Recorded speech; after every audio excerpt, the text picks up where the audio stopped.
Hi, నేను మీ Kalyani Malik. Please subscribe to Tree Media. Balayya Babu garu Adhinayakudu తర్వాత మీకు నిజంగా ఊ కొడతారు ఉలిక్కి పడతారు అసలు ఆ టైటిల్ అప్పుడు కూడా చాలా అవునండి, ఇదైంది. అవును.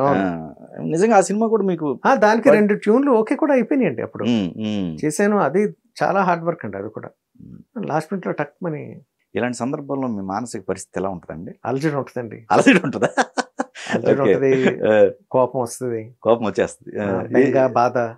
ఎలా అవుతుంది ఏంటి లైఫ్? ఆ కోపాన్ని ఎలా ఎక్స్ప్రెస్ చేసుకో? లేదండి, ఏముంటదండి నాలో. నేను నా భార్యతో షేర్ చేసుకుంటాను. ఏం పగలగొట్టాలి ఏమి ఉండదు. చిచ్చి అది మరి చిచ్చి చాలా కాదు. కొంతమంది ఉంటదిలేండి ఎమోషన్. Not that. అది మరి ఇన్సేన్ పిచ్చి అది. ఓకే ఓకే, అలా కాదండి. బాధపడడం ఇలా ఎందుకు అవుతుంది అని ఒక ఆవేదన ఉంటది కదండి. మనకి ఎందుకు జరిగింది ఇలాగన్నా. అమౌంట్లు క్లియర్ అయ్యి ఉంటాయి కదండి అప్పటికి? లేదండి, చాలా మంది ఎగ్గొట్టేసిన వాళ్ళు బోల్డ్ మంది ఉన్నారండి. ఓకే ఓకే, డబ్బులు సరిగ్గా రావండి. కొంతమంది చాలా స్ట్రిక్ట్ గా బ్రహ్మాండంగా ఇస్తారండి. అలాగా నాకు అలా బాగా అంటే ఇంకా నా వర్క్ అవ్వకుండా క్లియర్ చేసేసిన వాళ్ళు సాయి కొరపట్టు గారు. ఆయన చాలా అసలు వెరీ స్ట్రిక్ట్ అండి నా విషయంలో. అట్లీస్ట్ నా వరకే నేను మాట్లాడాలి ఏదన్నా. సాయి గారు చాలా బాగా పే చేస్తారండి. అండ్ రామ్మోహన్ అని Ashta Chamma Golconda high school producer, ఆయన అలా చేశారు. ఇబ్బంది పడిన వాళ్ళు కూడా ఉన్నారండి, ఇబ్బంది పెట్టిన వాళ్ళు. సో ఇక్కడ ఈ సినిమా విషయంలో అండి, మరి మీకు బాలయ్య బాబు గారు పరిచయం ఉన్నారు. సో మీ ఫ్యామిలీకి కూడా ఆయన చాలా దగ్గరగా అసోసియేట్ అయిన వ్యక్తి. సో ఇలాంటి సిచ్యువేషన్స్ వచ్చినప్పుడు వాళ్ళు ఇన్వాల్వ్ అవుతారే వెంటనే? ఎందుకు అది ఏదైనా చిన్న సమస్యలు ఉన్నా వెంటనే షార్ట్ అవుట్ చేసి, ఇప్పుడు మంచి ఫ్యామిలీతో ఉన్న రిలేషన్ కూడా ఉంది. అవునండి అవునండి చెప్తున్నా అట్లా. లేదండి, బాలకృష్ణ గారితో నేను గమనించింది ఏంటంటే, నేను ఆయన అసలు టెక్నీషియన్స్ ఎవరు, లేకపోతే ఇంకొకళ్ళ వర్క్ లోకి ఇంకొకళ్ళ ప్రొఫెషన్ లోకి వేలు పెట్టడం, అలా మన తలదూర్చడం అంటాం కదండి, అలాగా అస్సలు అలా చేయరని నాకు అర్థమైంది ఆ వర్క్ షెడ్యూల్లో. ఇది అధినాయకుడు చేసినప్పుడు he gives ultimate respect to the director. Director choice కే అన్ని వదిలేస్తారండి. ఆయన కల్పించుకోరు. ఆయన కథ నచ్చిందా లేదా, మనం చేస్తున్నామా లేదా, అంతవరకే. తర్వాత డైరెక్టర్ ఏం చెప్పాడు, ఏ పాట వచ్చింది ఆ రోజు, ఆ సెట్స్ లోనే వినివ్వరండి నేను పంపిన పాటలు. ఎవరు పాడుతున్నారు, లేకపోతే ఈ పాట పాడించు, లేకపోతే ఇతనితో రాయించు, నువ్వు ఈ కైండ్ ఆఫ్ సాంగ్స్ చెయ్యి అని చెప్పి చాలా మంది చెప్తూ ఉంటారు. అసలు అటువంటి అసలు వెరీ గోల్డ్ ఆయన. బాలకృష్ణ గారు వెరీ జెన్యున్ పర్సన్ అండి. వెరీ చాలా బాగా అనిపించింది ఆయనతోటి ఆ సినిమా చేస్తున్నసేపు అసోసియేషన్. నాతోటి చాలా బాగున్నారండి, చాలా మర్యాద ఇచ్చారండి నాకు. నన్ను కూడా అండి అని అలా వద్దు సార్, నార్మల్గా అనొచ్చండి అని అన్నా సరే ఆయన సంస్కారంతో చాలా బాగుండేవారండి. వెరీ గుడ్ పర్సన్ నా వరకు. బట్ అల్టిమేట్ గా నేను చెప్తున్నాను కదండి, ఒక సినిమా సక్సెస్ అవునప్పుడు ఎవ్రీథింగ్ మనం తెలియకుండా ఎక్కడో చోట మన మైండ్ సబ్ కాన్షియస్ మైండ్లో అది పడిపోద్ది. ఎందుకులే సర్లే తర్వాత చూద్దాంలే అని అనిపించేస్తుంది. అన్లెస్ ఎవరన్నా డైరెక్టర్ లేదంటే ఆ పాటలు చాలా బాగా చేశాడు, మళ్ళీ పెట్టుకుందాం సార్, మనం మళ్ళీ హిట్ కొట్టచ్చు కదా అని ఎవరన్నా డైరెక్టర్ అడిగాడు అనుకోండి, ఆయన డెఫినెట్గా నో అనే వ్యక్తి కాదు. ఆ రకంగా అనలేదేమో, అని ఉంటే మళ్ళీ మనకి ఎక్కడో చోట మళ్ళీ ఆ కాంబినేషన్ మళ్ళీ పడుతుంది అంతే. సో ఈ యంగ్ హీరోల్లో అప్పుడు వీళ్ళు ఉన్నారు కదండి, పవన్ కళ్యాణ్ గారు, మహేష్ బాబు గారు, వాళ్ళు ఏమన్నా, ఎన్టీఆర్ గారు ఉన్నారు, వాళ్ళు ఏమన్నా వచ్చే? లేదండి, నాకు ఇప్పుడు అది చాలా పెద్ద స్థాయి అండి. అది రావాలంటే ఎక్కడో చోట మనకి పెద్ద బ్లాక్ బస్టర్స్ పడాలి, లేకపోతే డైరెక్టర్ పనిగట్టుకుని నాకు ఆయన మ్యూజిక్ చేయించుకుంటే బాగుంటుందండి మీ కాంబినేషన్ అని అనిపిస్తే తప్పండి మనకి రావండి అవన్నీ. సో ఆ ఉద్దేశంతో నేను చెప్తున్నాను, అవి రాలేదు, ఆ రకంగా రాలేదు. సో మీరు యాజ్ ఎ మ్యూజిక్ డైరెక్టర్గా ఒక గోల్డెన్ పీరియడ్ అంటాం మనం, 80s కి సంబంధించిన మొత్తం కూడా. అవునండి, 80s 90s గోల్డెన్ పీరియడ్ అంటాం. సో అప్పటికి ఇప్పటికి చేంజ్ ఓవర్ మీరు గమనించారా ఏమన్నా? అంటే టాలీవుడ్ లో పరంగా మొత్తం ఎంటైర్ సిస్టమ్ గురించి నేను మాట్లాడుతున్నా. జనరల్ గా ఇక్కడ అంటే ఎందుకంటే పాటలు ఆల్మోస్ట్ ఇయర్స్ టుగెదర్ నేను నోటీస్ చేసింది ఏంటంటే, అంటే ఒక్కొక్కరికి ఒక అభిరుచి ఉంటుందండి, వాళ్ళకి నచ్చిన పాటలు వాళ్ళు వింటూ ఉంటారు. గతంలో ఏంటంటే హీరో బేస్డ్ లేకపోతే ప్రొడక్షన్ బేస్డ్ లేకపోతే హిట్ బేస్డ్ అలా ఉండేవి కాదండి పాటలు. పాపులారిటీ అన్నది దాంట్లో ఎంత మంచి సాహిత్యం ఉంది, ఎవరు బాగా పాడారు అంటే ఎవరు పాడారు, ఆ మ్యూజిక్ డైరెక్టర్ కంపోజిషన్ ఎంత అద్భుతంగా ఉంది, దీని మీద మీకు సూపర్ హిట్ అవుతూ ఉండేవండి పాటలు. ఆ రకంగానే ఎక్కువ మెలోడీస్ మనం వినటం జరిగింది. ఇళయరాజా గారు కానీ, మహాదేవన్ గారు కానీ, ఆ పాటలన్నీ చక్రవర్తి గారు కానీ చేసిన కొన్ని మంచి పాటలు ఇవన్నీ కూడా సూపర్ హిట్స్ అయ్యి మనకి ఇప్పుడున్నంత ఫెసిలిటీస్ అడ్వాన్స్డ్ టెక్నాలజీస్ ఇవన్నీ సోషల్ మీడియా మనకి లేనప్పుడు కూడా కేవలం రేడియో అన్నది ఒక సాధనం ద్వారా లేకపోతే టీవీలో మనం చూసి మనం విని పాపులర్ వినివి చాలా ఎక్కువ అండి. ఓవరాల్ ది ఇయర్స్ నెమ్మదిగా ఏంటంటే హీరో ఫ్యాన్స్ బేస్డ్, మీ ఫేవరెట్ సినిమా అయితే ఫేవరెట్ హీరో అయితే ఆ పాటలు వినడం 2-3 నెలలు వింటారండి, సూపర్ హిట్ అయితే అది కూడా. తర్వాత ఇవి మరుగున పడిపోతున్నాయి నెమ్మదిగా. అసలు వింటాం, మనం నిజాయితీగా చెప్పాలంటే అసలు మన పాటలు వినడం మానేసామండి. పాటలు చూస్తున్నాం.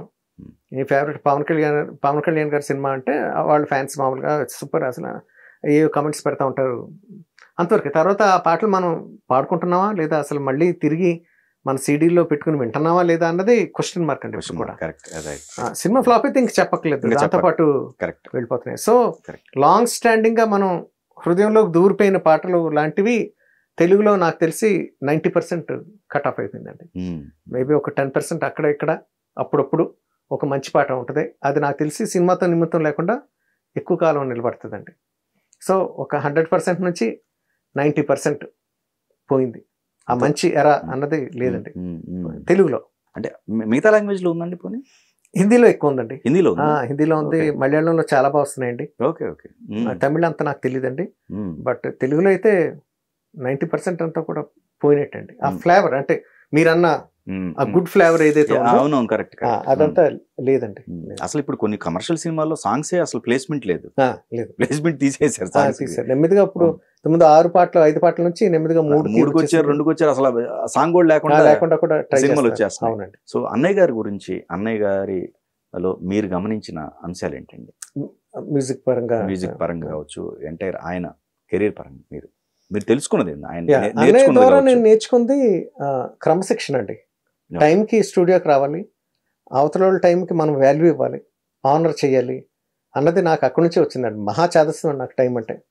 10 ఇప్పుడు మీరు 10 అన్నారు, నేను ఆల్మోస్ట్ నేను కరెక్ట్గా 10కే నేను పైన మెట్లు ఎక్కుతున్నాను మన స్టూడియో 10 అన్నది.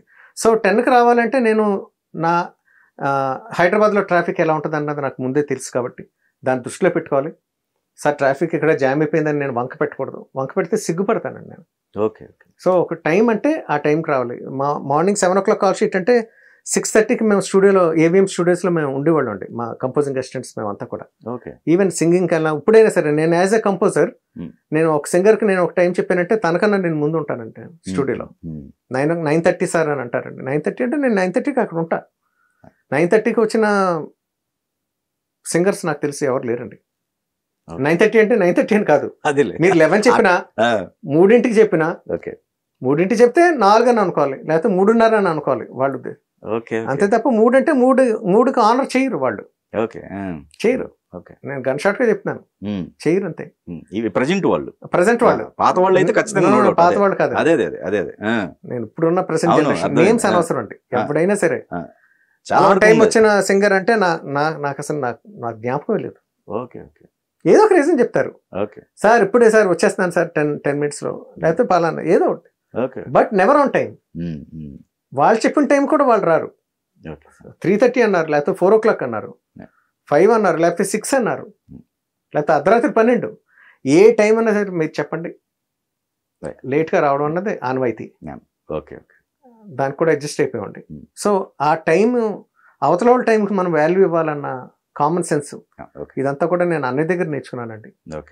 మ్యూజిషియన్స్ తోటి ఎంత ప్రేమగా ఉండాలి, ఎంత వినయంగా ఉండాలి, మనం అవతల వాళ్ళ యొక్క టాలెంట్ని, వాళ్ళలో ఉన్న సరస్వతి తల్లిని మనం ఎంత గౌరవించాలి, ఇదన్నీ కూడా నేను అన్నయ్య దగ్గర నేర్చుకున్నాను. సో ఎస్పెషల్లీ టైం అండి, మన టైం ఎంత ఇంపార్టెంటో అవతల మ్యూజిషియన్స్ టైం కూడా మనం అంతే ఇంపార్టెంట్ అన్నది మనం భావించాలండి. అన్నయ్యకి ఆస్కార్ అవార్డు, సో అది తెలుగు ఇండస్ట్రీకే ప్రైడ్ గా ఫీల్ అవ్వాలి. అవునండి, నో డౌట్. ప్రైడ్ అండి మా ఫ్యామిలీకి. ముఖ్యంగా దాని వెనకాల రాజమౌళి హ్యాండ్ చాలా ఉందండి. తన పోరాటం ఉంది, తన నమ్మకం ఉంది. ఏ పాట చేస్తున్నామో ఎలా పాట అనవసరం, మనకి కొడతాం లేదా అన్న నమ్మకం. ఫస్ట్ ఆఫ్ ఆల్ ఆస్కార్ని వదిలేండి, నాకు తెలిసిన చాలా మంది డైరెక్టర్స్ కానీ ప్రొడ్యూసర్స్ కానీ వాళ్ళ సినిమాల మీద వాళ్ళకే నమ్మకాలు లేవండి, తీసేస్తూ ఉంటారు. దాంట్లో ఒక మంచి పాట ఉంటుంది, దీన్ని నేషనల్స్ పంపుదాం. నేషనల్ పంపాలంటే మళ్ళీ ఆ చాకరీ అంతా ఎవరు భరిస్తారు, అదే ఫస్ట్ ఆఫ్ ఆల్ ఆ సిస్టమ్ ఏంటి ఎవరికి తెలియదు, అనవసరం కూడా.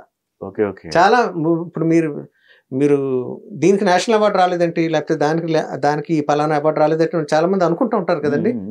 వాళ్ళు చాలా మంది అప్రోచ్ లేక ఫస్ట్ ఆఫ్ ఆల్ మీరు సబ్మిట్ చేయక, సబ్మిట్ చేసినవి ఏదైతే ఉన్నాయో దాంట్లో వాళ్ళు అక్కడికి వెళ్ళి మళ్ళీ తర్వాత మనం పోరాడాలి. ఎవరైతే జ్యూరీస్ వెళ్తారో మన తరపున, తెలుగు తరపున వెళ్ళి సార్ కాదు మా పాటకి రావాలి, మా పాటకి మీరు ఇవ్వండి, లేదా ఏదో దానికి ఏదో విభాగానికి అని మీరు పోరాడి మీరు తెచ్చుకోవడం తప్ప, వెళ్ళాలంటే అక్కడ దాకా ఫస్ట్ ఆఫ్ ఆల్ మీరు సబ్మిట్ చేయాలి. ఇప్పుడు మీరు ఏమంటే యూఎస్ వెళ్ళాలి అంటే యూఎస్ వెళ్ళలేదు ఎప్పుడు అంటే, యూఎస్ వెళ్ళలేదు అంటే ఫస్ట్ ఆఫ్ ఆల్ నువ్వు వీసాకి అప్లై చేయాలి, దానికన్నా ముందు నీకు ఒక పాస్పోర్ట్ ఉండాలి. ఇవన్నీ తెలియకుండా ఏమంటే చాలా గొప్ప వాళ్ళైతే గొప్ప వెళ్ళారండి అది బాగుంది అని అంటూ ఉంటారు. బాగుంది లేదా అంటే నీది కూడా బాగుందిగా. అసలు ఫస్ట్ ఆఫ్ ఆల్ నువ్వు చేసిన సినిమా మీద నీకు ప్రేమ లేదు, నీకు రెస్పెక్ట్ లేదు, ఇంకా ఎలా వెళ్తాయండి పాటలు కానీ ఏదైనా డిపార్ట్మెంట్ కానీ. వీళ్ళకే తెలీదు. సినిమా చేసామా లేదా, అమ్మేసుకున్నావా, 2 కోట్లు అయితే 2 కోట్లు 10 లక్షలు మనకి జేబులో మిగిలిందా లేదా. ఈ కైండ్ ఆఫ్ ప్రొడ్యూసర్స్, ఈ కైండ్ ఆఫ్ ప్రొడక్షన్స్ ఎక్కువ అండి.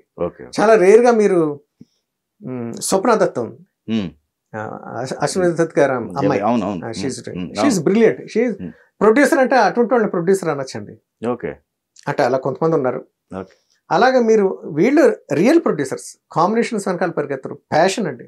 అశ్విని దత్ గారి జీన్స్ అన్ని కూడా తనకి క్యారీ ఫార్వర్డ్ అయ్యి, సినిమా అంటే ఎంత బాగా చేయాలి, సినిమా కోసం ఏం చేయాలి, సినిమాకి ఎంత ఖర్చు పెట్టాలి, ఏ టెక్నీషియన్ పెట్టుకోవాలి, వాళ్ళకి రెస్పెక్ట్ ఇవ్వడం, ఇవన్నీ కూడా నెక్స్ట్ జనరేషన్ అడ్మైర్ చేయగలిగేటంత లాంటి వ్యక్తులు అండి వీళ్ళు. ఇలా కొంతమంది ఉన్నారు, I can name them.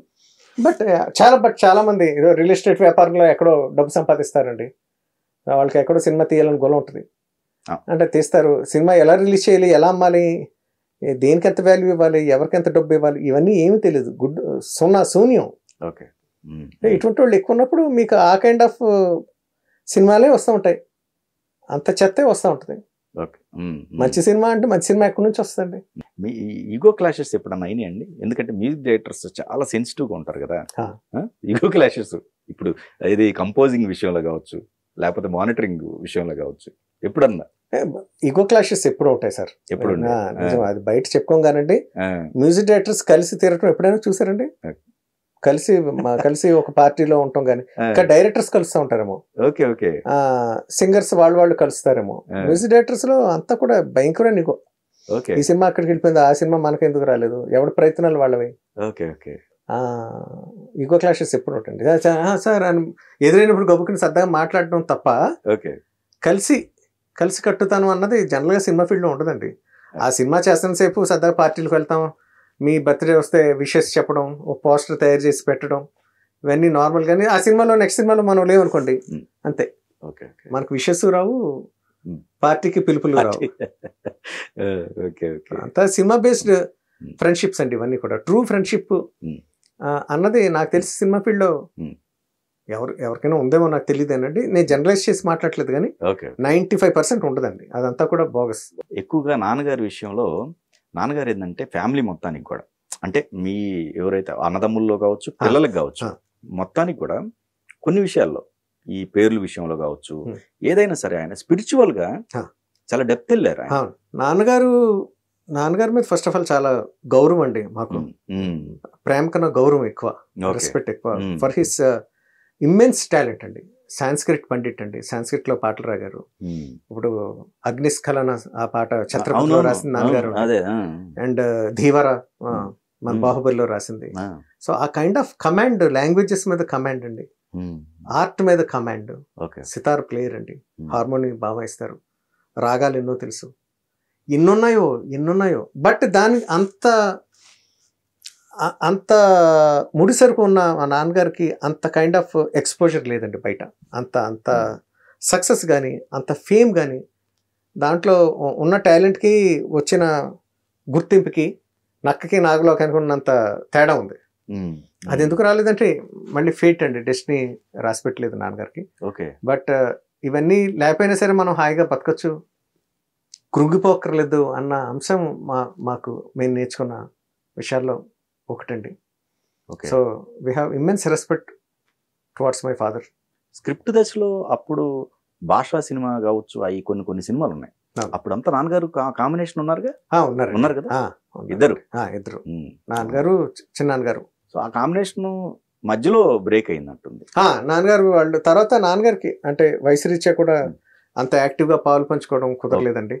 So Vijendra Prasad గారు సొంతంగానే, బట్ స్టిల్ మా చిన్నాన్నగారు కూడా నాన్నగారి పట్ల చాలా ఇద్దరు కలిసి చేస్తున్నాం అన్నంతగానే ఇప్పటికీ ఉంటారండి. మధ్య మధ్యలో ఏమైనా డౌట్స్ ఉన్నప్పుడు నాన్నగారి దగ్గరికి రావడం అండి, అన్నయ్య నేను ఇలా చేస్తున్నాను అంటే నాన్నగారు సలహా ఇవ్వడం. ఆ కాంబినేషన్ దాని తాలూకా వాళ్ళ ఇద్దరి మధ్యన ఆ ప్రేమ అనురాగాలు ఇప్పటికీ ఉన్నాయండి. అది అలాగే ఉంది. ఓ బేబీ సినిమా యాక్చువల్గా మీకు రావాల్సిన సినిమా కదండి ఓ బేబీ. నాకు రావాలని అంటే అప్పటికే క్లాష్ అయిందా లేకపోతే? అప్పటికే క్లాష్. తను ఎందుకు వెళ్ళిపోయింది, నందిని ఎందుకు అవుతున్నాడు, ఇప్పుడు తమ దగ్గరికి ఎందుకు వెళ్ళిపోయింది నాకు తెలియదండి. I don't have a reason, proper reason. ఆ తర్వాత ఆ సినిమా తర్వాత మూడో సినిమా కళ్యాణ వైభోగమే కదండి, నేను చేశాను. దాని తర్వాత వచ్చిందండి ఓ బేబీ. కరెక్ట్, ఓ బేబీ ఫోర్త్ అనుకుంటా, ఫోర్త్ సినిమా అయితే ఓ బేబీ. అవును, మరి ఓ బేబీకి మిక్కీ జేమర్ని ఎందుకు ఎంచుకుందో నాకు తెలియదండి. I don't have reason. దాని తర్వాత మనం ఇంకోటి చేసింది తను, ఈ సినిమా అది స్వప్నదత్ ప్రొడ్యూసర్. అన్ని మంచి దుకాణాలకి ఓ బేబీకి తను షీ ఆప్టెడ్ ఫర్ మిక్కీ జేమర్. అంతే అండి. తర్వాత ఇప్పుడు అదే నెక్స్ట్ సినిమా. అదే అది ఎందుకు వెళ్ళిపోయింది నాకు తెలియదండి నిజంగా. ఐ డోంట్ నో, మేబీ తను తెలియదండి ఎందుకు అన్నది మనకి కొన్ని అంతుపట్టం. బయట ఏమనుకున్నారో నాకు I don't know anything about it.